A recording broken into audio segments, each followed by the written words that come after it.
Pumunta nga po si tatay sa sasakyan ni Kalo. Gusto niya pong sumakay kahit hindi sila umalis.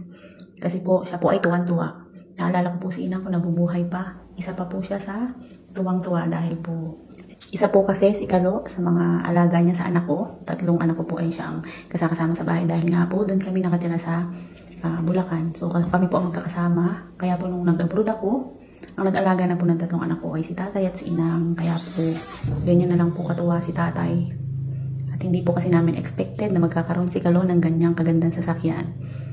Kaya salamat ng marami, Gavin, Allen, Kelsey, lalo na sa iyo, Ateng. Sa sobrang pagtulong at suporta niyo sa amin, sa pamilya natin. Salamat. Ayan nga po, tuwan-tuwa si tatay. Hindi ko alam kung nagpa-picture siya dyan ng time na yan. Ayan. At gusto nga po niya kasing pumasok sa loob, umupo. Kahit po hindi sila umalis. Gusto niya pong matry na maupo dun sa sasakyan ni Kalo. Ayan. Kasi po alam ko gabi na dyan nun eh.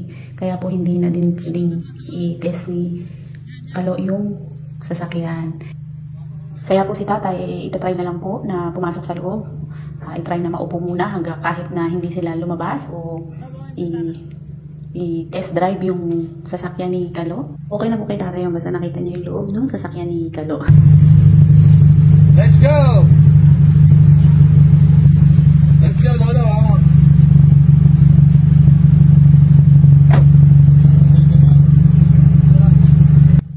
Dahil nga po gabi na, hindi naman sila pwedeng lumabas na. Hindi ko po alam kung madaling araw na dyan.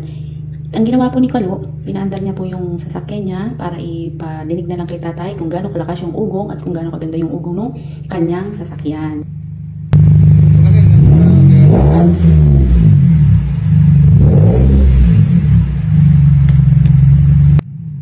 Ayan, at yun nga po ang tunog ng sasakyan ni Kalo.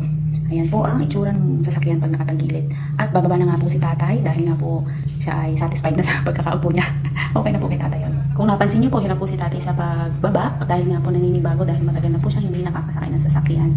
Dahil nga po nagkasakit siya dati, kaya po hindi na siya nakapag-drive at bawal po siyang mapagod. Kaya po pinabuti po namin na lang po siyang mag-drive para po mas makakabuti po para sa kanya.